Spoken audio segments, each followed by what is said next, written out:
আপোনাক প্ৰথমে সুধিম চিকাৰ আপুনি পালে নাই যিটো চিকাৰ আপুনি কৰিব বিচাৰিছিল পালেনে চিনেমাখনত পাইছোঁ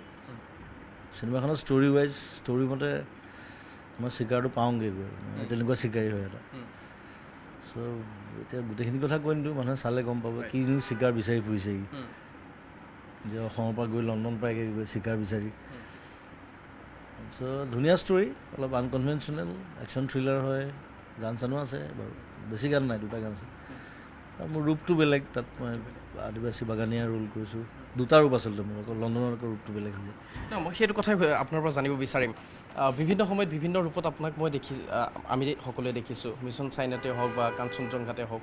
কিন্তু চিকাৰখনত সম্পূৰ্ণ কেৰেক্টাৰটো অলপ বেলেগ যেন লাগিছে আপোনাৰ কিতাপ হওক আপোনাৰ মেকআপ হওক সকলো ফালৰ পৰা যদি চাওঁ অলপ বেলেগ কিয় মানে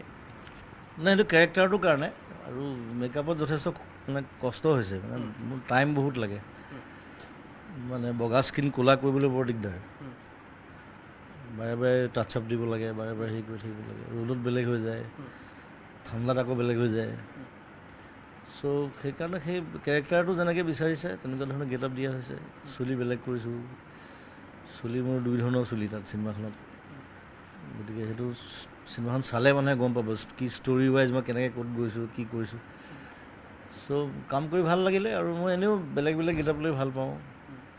আৰু নেক্সট আকৌ মোৰ ৰৈ ৰৈ বিনালে আছে সেইখনো কাম আৰম্ভ কৰিম নৱেম্বৰ 20 তাৰিখৰ পিছত তাতো একেবাৰে বেলেগ গীত মোৰ মন যায় মোৰো মন যায়